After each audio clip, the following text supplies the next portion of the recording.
పరిశుద్ధుడు అయిన తండ్రి, ప్రేమ కలిగిన మా దేవ, ఈ 16వ దినం సాయంకాలమున నీ మందిరములో కొద్దిమందిముగా మేము కూడి, యేసయ్య ఎవరో, ఆయనకి మాకున్న సంబంధం ఏంటి, ఆయన ఎందుకు ఈ లోకానికి వచ్చారు, మేము భక్తిహీనులమై ఉండగానే యుక్త కాలమందు మా కోసం ఎందుకు చనిపోయారు యేసయ్య, మేము ఎందుకు యేసయ్యని నమ్మాలి, ఎందుకు బైబిల్ని నమ్మాలి, ఎందుకు గుడికి రావాలి, ఎందుకు కానుకలు ఇవ్వాలి, ఎందుకు భక్తి కట్టాలి అని నాయన ఈ దినాల్లో మేము నేర్చుకుంటున్నాం. నాయన నీ మాటల ద్వారా మాతో మాట్లాడండి. యేసు నామముని మనవులు అడుగుచున్నాము తండ్రి, ఆమేన్. ప్రియులారా, దేవుడు మన ప్రభు అయినటువంటి యేసుక్రీస్తు వారు ఈ భూమి మీద ఉన్నప్పుడు ఆయన ప్రజలను స్వస్థపరిచాడు, ప్రజలను ఆశీర్వదించాడు. కులమత భేదాలకు అతీతంగా ఆయన అందరినీ దీవించాడు, అందరినీ దర్శించాడు. ఒక అద్భుతమైన విషయం మీకు చెప్పాలి. దేవుని బోధ మన భాషలో చెప్పాలంటే ఖచ్చితంగా ఉంది, ఇంకో మాటలో చెప్పాలంటే కఠినంగా ఉంది. ఇంత కఠినమైన బోధన ఎవడు వింటాడన్నారు. నేను మళ్ళా చెప్తున్నాను. నేను ఆయన చనిపోయే సమయానికి ఎంతమంది ఉండాలి ఆయన దగ్గర శిష్యులు చెప్పండి. ఆయనకి చాలామంది శిష్యులు, 500 మంది పైన శిష్యులు. అంతమంది ఉన్నారా సిలువ దగ్గర? శిష్యులు 11 మంది సైతం చెదిరిపోయారు. యోహాను మిగిలాడు, అక్కడ ఆడవాళ్ళు మిగిలారు. దీని అర్థం ఏంటంటే ఖచ్చితమైన బోధ పౌలు చేసినప్పుడు కూడా అదే జరిగింది. పౌలు అని చెప్తాం, సంఘాలు కట్టాడు, కానీ ఆయన లెక్క చేయలేదు, ఆయన ప్రేమించలేదు, ఆయన ఎవరి చందా కూడా తీసుకోలేదు. ఆయన చాలా కష్టాలు పెట్టాడు. ఎన్ని సంఘాలు కట్టాడో. ఆయన కూడా పెట్టుకుంటే నమ్మక ద్రోహం చేశారు, ఏడిపించారు. నన్ను ఇంకా ఏడిపిస్తారా ప్రియులారా అని అడిగాడు. నాకు అనిపిస్తుంది, అంటే నా పరిస్థితిని బట్టి నాకు దేవుడు వాక్యాలు చూపిస్తున్నాడు. పౌల్ని బట్టి ధైర్యం తెచ్చుకుంటున్నాను. నేను 14 సంఘాలు కట్టి 14 సంఘస్థులు ఏడిపించారు, నేను ఒక్క సంఘాన్ని భరించుకోలేనా ప్రభా, అయితే నాకు తట్టుకునే కృపమ్మని అడుగుతున్నాను దేవుణ్ణి. కదా, బాగుంది కదా. 14 సంఘాలను తట్టుకున్నాడు ఆయన. యేసయ్య లక్షల కొలిది జనాల మాటలు అన్నీ భరించుకుని సహించుకున్నప్పుడు నేను 10 మంది ఏదో నోటుకొచ్చినట్టు ఎవడొకళ్ళు ఏదో మాట్లాడుతుంటే నేను అంటాను, నేను బాధపడటానికి ఏముంది, బాధపడతాం మనుషులను, తప్పదు అనుకున్నా పర్లేదు. ఏం చేస్తున్నాడు సేవ, ఇదే భక్తి, ఇతను కుటుంబాన్ని మార్చుకోలేదు, ఏం చెప్తాడు అత్తమాట ఇదే. కానీ నాకైతే ఒకటి అనిపిస్తుంది, నేనేమి చెప్పిందే చెప్తున్నానని నేను అనుకోవట్లేదు. నేను దేవుని సన్నిధిలో కనిపెట్టి అనేక గ్రంథాలు తిరగేసి నేను అనుకుంటున్నాను, ప్రతిరోజు ఏదో ఒక దేవుడు క్రొత్తగా మనతో మాట్లాడుతున్నాడని నేను అనుకుంటున్నాను. చెప్పిందే చెప్తున్నాడు అంటున్నారు మన మధ్యలో కూర్చున్న వాళ్ళు చాలామంది. నాకు అర్థమవుతుంది, బయటికి అంటలేదు, కొంతమంది మనసులో కూడా అనుకుంటున్నారు అలాగా. నాకు దేవుడు చెప్తాడు, నా హృదయం దేవుడికి ఇచ్చేసుకున్నాను కదా నేను, నా మనసుకు కూడా తెలుసు. అందుకనే మా అమ్మనైనా, ఇంట్లో వాళ్ళైనా, నా బిడ్డనైనా, నా భార్యనైనా గద్దిస్తాను నేను ఖచ్చితంగా. కానీ మిమ్మల్ని గద్దించను, నేను అసలు గద్దించను. సత్యం చెప్తాను, ఇలా ఉండండి, ఇలా కట్టుకోండి అని. ఎందుకంటే ఈరోజు గంట్ల ప్రకాష్ అయ్య గారి యొక్క సంఘం ఎలా ఉందో ఏందో మాకు ఏమీ తెలియదు. ప్రపంచం అంతా ఉజ్జయింపచేసి ఒక వెలిగాడు ఆయన. ఇప్పుడు ఆయన లేడు, ఆయన పిల్లలు కూడా లేరు, ఏమైందో తెలియట్లేదు. మరి ఇంకా సత్య సువార్త దొరుకుద్దా? అంత ఖచ్చితమైంది. ప్రవీణ్ గారు లాంటి ఖచ్చితమైన వాళ్ళు దొరుకుతారా? మరి వాళ్ళందరికీ వాళ్ళ ఉద్యోగాలు ఉన్నాయో లేదో. ఆయనకి సాఫ్ట్వేర్ కంపెనీలు 3-4 కంపెనీలు, అందులో దాదాపు 50 మంది పైన 200 మంది ఎంతమంది చేస్తున్నారో నాకు తెలియదు. మరి వాళ్ళందరికీ ఉద్యోగాలు ఉన్నాయో లేవో. అంతంత జీతాలు ఇచ్చి ఆయన చేశాడు. మంచి వ్యక్తులు పోయే కొలిది మంచి ఉండదు భూమి మీద. ప్రార్థన పరులు చనిపోయే కొలిది ప్రార్థనాత్మ ఉండదు భూమి మీద. పరిశుద్ధులు చనిపోతూ ఉంటే ఇంకా పరిశుద్ధత భూమి మీద మీకు దొరకదో. మీకు పరిశుద్ధత గురించి బోధించేవాడు కూడా ఉండడం. నాకైనా సరే నేనే బాధపడుతున్నాను. మా సేవకులు సహవాసం మధ్యలో ఉండగానే నేను అప్పుడే చనిపోయి దేవుని దగ్గరికి వెళ్ళిపోయి ఉంటే ఆ దినాలు ఎంత పరిశుద్ధం. మాకు ఎలా ఉండేది తెలుసా భక్తిలో? నిజంగా ఏ విధంగా మరణం వచ్చినా పరలోకం వెళ్ళిపోతామన్నంత ఆనందంగా ఉండేది మాకు సహవాసంలో. మేము అలా ఉండేయండి. మా రిట్రీట్లు, మా ప్రార్థనలు, మా ఫెలోషిప్లో మాకు ఎంత పరలోకానందం. ఈ రోజు లేదండి అది. ఎవరుంటారండి ఈ లోకంలో? ఎప్పుడు వెళ్ళిపోదాం అనుకునేవాళ్ళు. పరలోకం గురించి మాకు వివరిస్తుంటే ఏముండేది తెలుసా? మాకు ఎప్పుడు పరలోకం వెళ్ళిపోదాం అనుకునేవాళ్ళం. మేము చిల్డ్రన్స్ రిట్రీట్ జరిపేవాళ్ళం 3 రోజులు. 3వ రోజుని పరలోకం నరకం ఆ రోజు ఉదయం నుండి సాయంత్రం దాకా అదే కథలో అదే బోధలో 2 డ్రామాలు వేసేవాళ్ళం.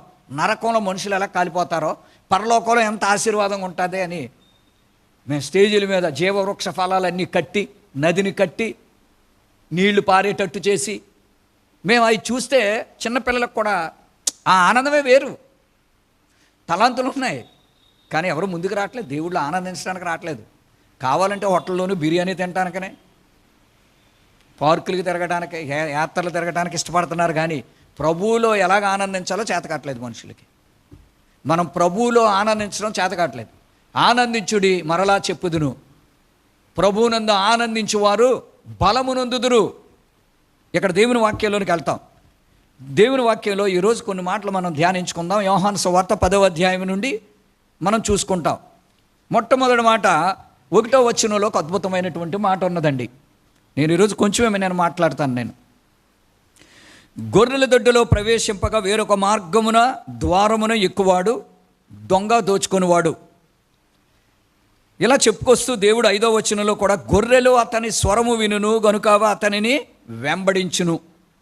11వ వచనంలోకి వస్తే నేను గొర్రెలకు మంచి కాపరిని, మంచి కాపరి గొర్రెల కొరకు ప్రాణము పెట్టును. 14వ వచనంలో మనం చూస్తే నేను గొర్రెలకు మంచి కాపరిని, నా గొర్రెలు నన్ను ఎరుగును, they know him, they know me, I know them. గొర్రెల కొరకు నా ప్రాణం పెట్టుచున్నాను, I lay down my life for my sheep. ఇవన్నీ చెప్పినప్పుడు, ఈ మాటలు చెప్తే ఏం జరిగిందో తెలుసా? మీకు అసలు విషయం చెప్పాలి ఇప్పుడు నేను. మనమే కాదు, యేసు ప్రభు నేను కాపరిని, మీరు గొర్రెలు, నేను కాపరిని, ప్రాణం పెడతాను, నేను మంచి కాపరిని, నేను చక్కగా నడిపిస్తాను. దొంగ కాపర్లు ఉంటారో, అడ్డదారులు వస్తారో, దోచుకుంటారో, మీరందరూ గొర్రెలని అంటున్నారు కదా. నేను అన్నిటికంటే ఒక అద్భుతమైన మాట మీకు చెప్తా. ఈ శాస్త్రులకి పరిసయ్యులకి దేవుడంటే ఇష్టం లేని యూదుల్లో ఉన్న జనాలకి కడుపు మండిపోతుంది దేవుడు ఇలా మాట్లాడుతుంటేనే. ఏమవుతుంది అంటే మేము గొర్రెలమా? ఈరోజు అందులో చాలామంది ఇదే మాట మాట్లాడుతున్నారు కదా. ఏమంటున్నారు? అరే క్రైస్తువులు గొర్రెలు అంటరా, గొర్రెలు అంటరా. అవసరమైతే వీళ్ళంట నిద్రపోయిన సింహాలంట, లెగితే సింహాలంట, వీళ్ళ దేవుడు కాపరంటే వీళ్ళు గొర్రెలంట అంటున్నారు కదా.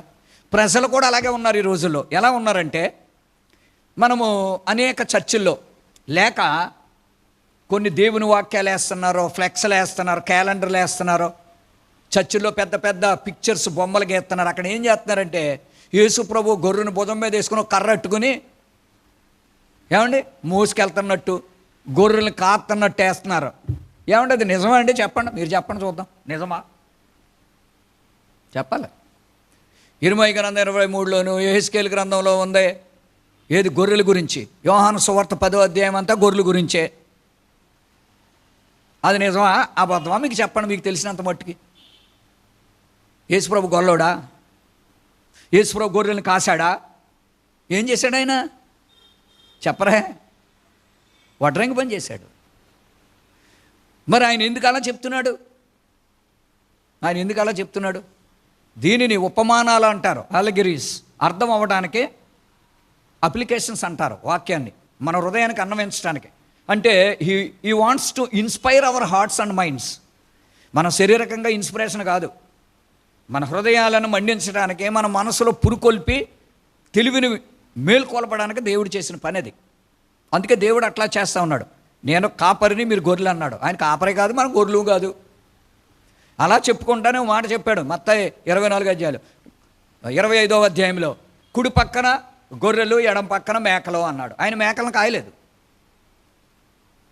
మరి మేకలో చెప్పించబడిన వాళ్ళు అయితే మరి మేక మాంసం ఎందుకు తింటున్నాం మనం? మేకల కింద వాడాడు కదా దేవుడు, మేకలు తినకూడదు కదా. ఆనాడు కోడెలను బలర్పించారంటే, కోడలు అంటే ఏంటి? కోడిపెట్ల కోడి పుంజులు కాదండి, దున్నపోతులు, ఆవులు అలాంటివి. అబ్రహాం అలాంటివి బలి ఇచ్చారు, అలాంటివి తిన్నారు. మరి ఇప్పుడు జనం అయితే తింటాను కదా, బాబోయ్ ఎవడు తింటాడు బాబు అలాంటివి అంటున్నారు. మరి ప్రభువు నమ్ముకున్న వాళ్ళు తప్పకుండా తిని తీరాలి కదా, అవి తినాలా వద్దా?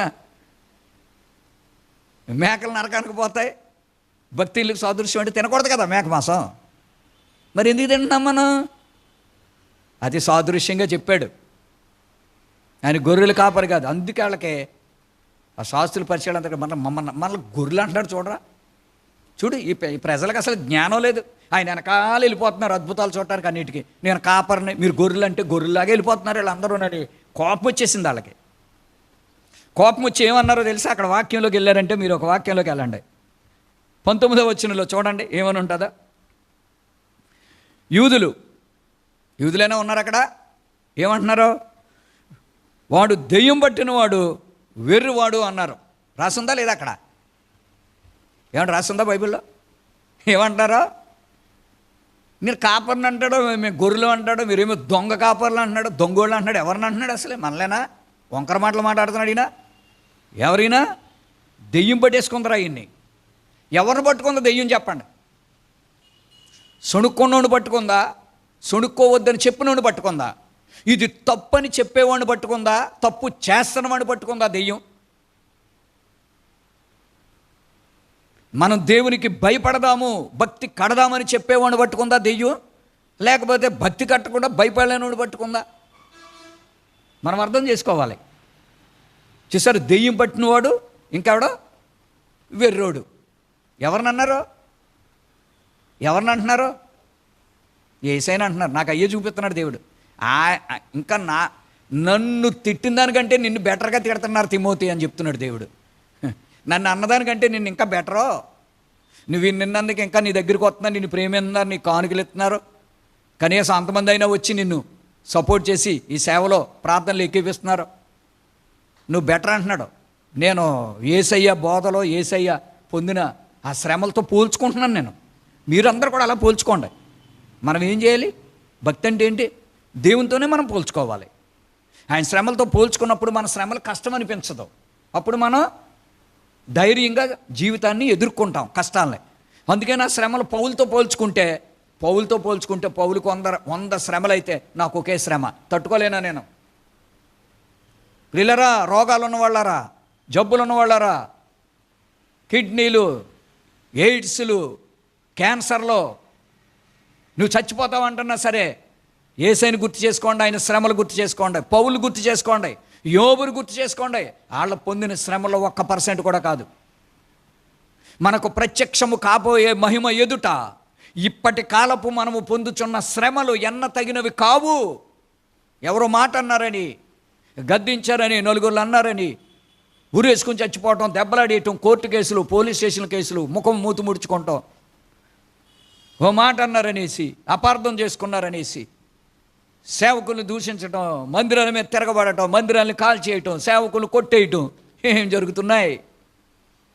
అంచెదినాలో కాలు కింద కొమ్మని నరికేసుకుంటున్నావు. మందిరాన్ని దైవజనుడికి మాట విని లోబడి భక్తి నేర్చుకుంటే మన కాలు కింద కొమ్మ మనం నరుక్కున్నట్టు కాదు. మన చుట్టూ మనం పీస్ఫుల్ అట్మాస్ఫియర్ని క్రియేట్ చేసుకోవాలి మనం. ఎందుకు ఇక్కడ అంటున్నాడు 1వ వచనంలో మంచి మాట అన్నాడు. ఏమన్నాడు తెలుసా మాట? దొంగ దోచుకునే వాళ్ళు ఎక్కువైపోయారు అంటున్నాడు. నేనైతే మంచివాడిని, మంచి కాపరిని, దొంగ కాపర్లు. కాపరి అంటే బోధకుడు లేక సేవకుడు. దొంగ కాపర్లు ఉన్నారు. నీకు దొంగోడు నచ్చితే సంఘానికి వెళ్ళిపోవు, నేను నచ్చితే నా దగ్గర ఉండు. దేవుడు చెప్తున్నాడు. దోచుకునేవాళ్ళు వాళ్ళే బాగా నచ్చుతారు. వాడు బలవంతంగా నీ ఇంటికి వచ్చేస్తాడు అంతే. వారానికో 2 వారాలకు వారం నీ ఇంటికి వచ్చేస్తాడు, కూర్చుంటాడు అంతే. అక్కడ ఏం చేస్తారు చెప్పండి. అప్పుడు టీ అయిన ఇచ్చేదాకా వెళ్ళరు. వాళ్ళకి తెలుసు ఎలా తీసుకోవాలో, నీ దగ్గర నుంచి 100 రూపాయలు ఎలా రాబట్టాలో వాళ్ళకి తెలుసు. దోచుకునేవాళ్ళు దొంగలు. అట్టి దొంగగా నేను ఉండకూడదని నా దేవుడి దగ్గర మొరపెట్టుకుంటున్నాను. అలాంటి వాడిగా నేను ఉండకూడదని మీరు కూడా మీ దైవజనుడి కొరకు ప్రార్థన చెయ్యాలి. మా సేవకుడు మమ్మల్ని బాధ పెట్టకూడదు ప్రభు, కష్టపెట్టకూడదు, మమ్మల్ని విమర్శించకూడదు. మా సేవకుడి ద్వారా మాకు ఆశీర్వాదాలు రావాలి, ఆ ప్రార్థనలు మాలో ఫలించాలి, మా మీద జాలి ప్రేమ దయ కలిగించు తండ్రి అని చెయ్యాలి కదా ప్రార్థన. చెయ్యకపోతే చాలా కఠినంగా ఉంటుంది, మరి చేయకపోతే బాగోదు. చెప్తూ నా స్వరము విని గొర్రెలు నన్ను వెంబడిస్తాయని చెప్పాడు దేవుడు. ఎంత చక్కని మాట మాట్లాడుతున్నాడు దేవుడు. మనం ఎవరి స్వరం వినాలి? ఎప్పుడు వింటాం చెప్పండి? ఎప్పుడు వింటాం? నువ్వు దేవుని సన్నిధిలో సమయం ఎక్కువగా గడుపుతూ కనిపెడతా ఉంటే దేవుని స్వరం వింటామండి. వినపడద్దండి ప్రభు స్వరం. ఈ దినాలన్నా దేవుడు ఎక్కడ మాట్లాడతాడని తప్పండి, అబద్ధం అండి. ఎంతోమందితో మాట్లాడాడు. అందుకే భక్తుల చరిత్రలు చదవలేనుడు అలాంటి బోధ చేస్తాడు. చాలామంది బోధకులు అంటారు ఇప్పుడు ఎక్కడ దేవుడు మాట్లాడు అంటారు. ఎందుకు మాట్లాడ్డావు? భక్తుల చరిత్రలు చదవండి. సిటీ స్టడ్ విలియం కేరీ, సాధు సుందర్ సింగ్, భక్త్ సింగ్, కిషన్ సింగ్, ఇలాంటి భక్తుల చరిత్రలు చదవండి. దేవుడు ఎలా మాట్లాడతాడో తెలుస్తుంది. మనం ప్రార్థన నేర్చుకోవాలి. ఒంటరిగా కూర్చుంటాం, ప్రభువుతో మాట్లాడటం, ప్రభువుతో నడవడం నేర్చుకోవాలి. నేను అదే నేర్పిస్తాను. నేను నేర్చుకున్నాను కాబట్టి మీకు తెల్లవారితే నేను దేవుని సన్నిధిలో గడుపుకుంటాను. నేను కొన్ని గంటలు. మీరు గడుపుతున్నారా? మీరు గడుపుతున్నారా ప్రియులారా? చూసుకోండి. ఇక్కడ వాక్యంలోకి వస్తే, నా గొర్రెలు నన్ను ఎరుగును. నేనేంటో తెలిసాటికి. నేను గద్దిస్తే ఎంత దీవెనో, నేను ప్రేమిస్తే ఎంత దీవెనో, నేను సరి చేస్తే ఎంత దీవెనో, నా మాటలు ఎంత విలువైనవో, నా రక్తం ఎంత విలువైందో, నా స్నేహం ఎంత గొప్పదో, నేను ఎంత గొప్ప దేవుణ్ణో, నాకు మీకున్న సంబంధం ఏంటో వాటికి తెలుసు. నా గొర్రెలకి తెలుసు. నేను ప్రాణం ఇచ్చాను కాబట్టి నా ప్రాణం పోసి బతికెత్తున్నానని వాళ్ళకి తెలుసు. మనం నిజంగా వేసే గొర్రెలం కాకపోతే నాకు దేవుడు ఏం చేశాడులే, ప్రార్థన ఎందుకులే అని అనుకుంటాం. ఇక్కడ చెప్తూ నేను ముగించే ముందు 10వ అధ్యాయంలో 27వ వచనంలో ఇంకొక మాట ఉంది. నా గొర్రెలు నా స్వరం వినును, అవి నన్ను వెంబడించును. 29, నా చేతిలో నుండి, నా తండ్రి చేతిలో నుండి వాటిని ఎవడు అపహరించడం. నా చేతిలో నుండి, నా తండ్రి చేతిలో నుండి. నా చేతిలో, నా తండ్రి చేతిలో మీరున్నారు. ఆయన 2 చేతులు మన వైపు ఎందుకు చేస్తున్నాడో చూసుకోండి. ఆయన చేతులు, ఆయన తండ్రి చేతులు మన వైపు ఉన్నాయని దేవుని వాక్యం చెప్తుంది. అందుకే 30వ వచనంలో ఒక అద్భుతమైన మాట ఉంది. నా తండ్రి నేను ఏకమై ఉన్నాం. My father and I and my father are one. మేము ఏకమై ఉన్నాం చెప్పుకొస్తూ దేవుడు చెప్తా ఉన్నాడు. ప్రియులారా, నేను ఈ వాక్యాన్ని నేను ముగిస్తున్నాను. యేసు ప్రభు వారు ఎప్పుడైతే ఇంత ఖచ్చితమైనటువంటి బోధ చేస్తున్నాడో, నా గొర్రెలను వెంబడిస్తాయి, నేను చెప్పినట్టు చేస్తాయి, నాకు లోబడతాయి అని చెప్తూ దేవుడు చాలా మంచి మంచి మాటలు మాట్లాడాడు. ఏం చెప్తాడంటే, జీతగాడే, మీరు జీతగాళ్ళు, నా గొర్రెలు పట్టించుకోరో, ఏ గొర్రె నాశనం అయిపోతుందో. అనగా మన బంధువుల్లో, మన స్నేహితులు, రక్త సంబంధులు త్రాగుడికి బానిస అయిపోయిన వాళ్ళు, సిగరెట్కి, గుట్కాలకే, మందుకు బానిసలై, సరైన ఇల్లు కట్టుకోకుండా, సరైన బట్టలు లేకుండా, సరైనటువంటి డబ్బు లేకుండా, పిల్లల్ని చదివించుకోలేకుండా, మన అన్నదమ్ములు, అక్క చెల్లెలు, బంధువులు వాళ్ళ దిగజారిపోయిన స్థితిలో ఉంటే మనం ప్రభువుని ఇవ్వద్దా? మీరు ఎన్ని డబ్బులు ఇస్తే వాళ్ళు ధనవంతులు అవుతారు? మీరు ఎన్ని బట్టలు ఇస్తే వాళ్ళు ధనవంతులు అవుతారు? చెప్పండి. మీరు ఎంత సాయం చేస్తే వాళ్ళు ధనవంతులు అవుతారు? అవుతారా? అవరండి. మనం దేవుణ్ణి ఇస్తే ధనవంతులు అవుతారండి. బైబుల్ ఇస్తే ధనవంతులు అవుతారండి. మన కన్నీటి ప్రార్థన వల్ల దీవించబడతారండి. మనం ఏం ప్రార్థన చేస్తున్నామండి? ఈ మందిరం కొరకు మీరు ప్రార్థించాలి. నేను యాక్చువల్లీ ఒక్కరికి బాగోపోతే నేను అందరిని రప్పించి ఒకరోజు సాయంత్రం ప్రార్థన పెట్టాలని నాకు ఎన్నో రూల్స్ ఉన్నాయి. కానీ మీరు ఎవరో స్పందిస్తారని నేను అనుకోవటం లేదు. ఇక్కడ ఎవరైనా సరే, మన మధ్యలో ఎవరైనా, మన సంఘ బిడ్డలు ఎవరైనా ఒక్కళ్ళకు బాగోలేదంటే వెంటనే ఇక్కడ 2 గంటల ప్రార్థన పెట్టా, వాళ్ళ కొరకు బాగా ప్రార్థన చేసి నేనే వెళ్ళి వాళ్ళని దర్శించి వాళ్ళకి ఏమి ఇవ్వాలో ఇచ్చేసి వచ్చేస్తే ఎంత బాగుంటుందండి.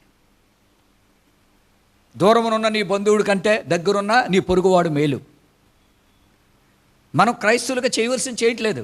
బడా నమ్మకమైన మంచి దాసుడా, కొంచెంలో నమ్మకంగా ఉన్నాడు దేవుడు.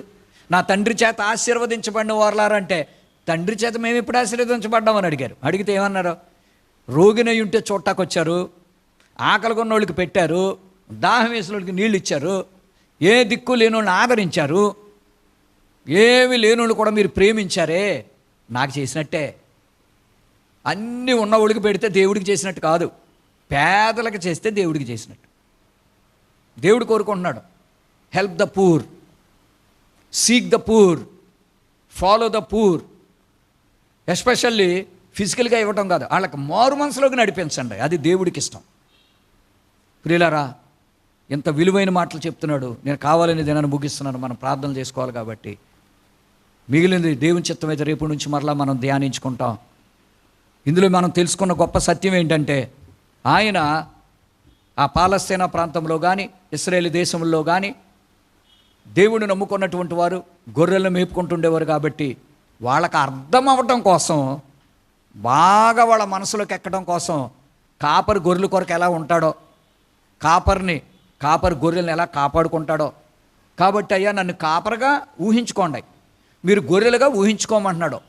ఊహతో గ్రహించుకోవడానికి, గ్రహించుకోవడానికి. ఊహ నిజం కాదు.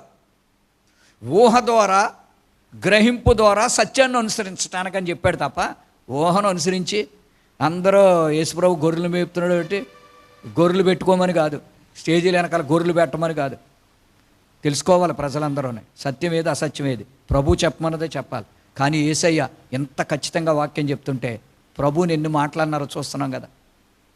అయినా కూడా దేవుడు ఏమన్నా నేను బతికుండగానే కదా ఇన్ని మాట్లాడినారు. దెయ్యం పట్టాడు, ఇంకేంటంటే మెంటలోడు, తిండిపోతాడు, కొట్టండ్రా చంపేయండిరా అని ఇన్ని మాటలంటే, ఇంత మాటలు అంటారా వీళ్ళు? నిన్ను అంటారా? ఓ పని చేస్తాను, నేను పరలోకానికి వెళ్ళిపోతాను, నేను వీళ్ళ కొరకు నేను ప్రాణం పెట్టనని అనుకున్నాడా దేవుడు? ఇప్పుడు చెప్పండి, మీరేంటి అనుకుంటారు అనుకోండి, నా ప్రార్థన నాదే. మీరు రండి మానేయండి, మీరు నిర్లక్ష్యంగా ఉండండి, ఏం చేస్తారు చేయండి, మందిలో దేవుడే మిమ్మల్ని లెక్క అడుగుతాడు, చూసుకుంటాడు దేవుడే. మీ పైన నాయకులుగా ఉన్న దైవజనులు ఏడ్చినట్లుగా మీరు భక్తి కడితే అది మీకు క్షేమం కాదని రాసింది బైబిల్లో. మన దైవజనులు సంతోషించాలి. దొంగ సేవకులుగా మీరు సపోర్ట్ చేయకండి. దొంగ సేవకులు సపోర్ట్ చేయకూడదు, ఖచ్చితంగా ఉన్న వాళ్ళు సపోర్ట్ చేయాలి. మనం సరి చేసుకుందాం. వారం దేవుడు మనకు మంచి కృప ఇస్తున్నాడు. వారం అంతా మనల్ని భద్రపరిచి కాపాడుతున్నాడు. ఎన్ని రోగాలు, ఎన్ని యాక్సిడెంట్లు, చుట్టూ ఎన్ని ప్రమాదాలు, యుద్ధాలు, రాకడ సమీపం అయిపోతున్నది. మళ్ళా మీరు ఇంటికి వెళ్ళి 24 మత్తయి సువార్త చదువుకోండి, బాగా ప్రార్థన చేసుకుందాం ప్రియులారా. నిజమే ప్రభా, భక్తులు ఎక్కడో స్టక్ అయిపోయాను, ఆగిపోతున్నాను, ఇది నా మేలు కోసమే, నా మంచి కోసం. నన్ను గద్దించేవాళ్ళు ఎవరున్నారు? నేను కానుకిస్తే తీసుకుని నిన్ను దీవించుగా కానీ ఎత్తారు తప్ప నేను ఎక్కడ తప్పిపోతున్నానో, ఎక్కడ పడిపోతున్నానో నన్ను ఎవరు చూస్తారు నాయన? తగ్గించుకునేవాడు, పశ్చాత్తాపడేవాడు, ఒప్పుకునేవాడు, సరి చేసుకునేవాడు, ఇలాంటి వాళ్ళే నీకు ఇష్టం. ఎవడు దీనుడై విరిగి నలిగిన హృదయము గలవాడైనా మాట వింటాడో, ఎవడు పశ్చాత్తాపడతాడో వాళ్ళు నాకు ఇష్టం, వాళ్ళతో ఉంటాను, వాళ్ళ మధ్యలో నివసిస్తానన్నావు. మా మధ్యకి రండి ప్రభా, మా దీన సంఘాన్ని జ్ఞాపకం చేసుకో. మా శరీర బలహీనతలు బట్టి, సాతాను శోధన బట్టి వెనక్కి వెళ్ళిపోతున్నాం, పడిపోతున్నాం, బలహీనం అయిపోతున్నాం, అప్పుడప్పుడు తప్పిపోతున్నాం. నిలబెట్టండి ప్రభా, ఈ రాత్రి మమ్మల్ని సరిచేయండి ప్రభా, పరిశుద్ధపరచండి నాయన. నిష్కాపట్య హృదయం, మంచి భక్తి కట్టుకునే వాళ్ళంగా, మాదిరి చూపించే వాళ్ళంగా మమ్మల్ని చేయండి. గ్రూప్ ప్రేయర్స్ని దీవించి యేసునామమున అడుగుచున్నాం తండ్రి, ఆమేన్.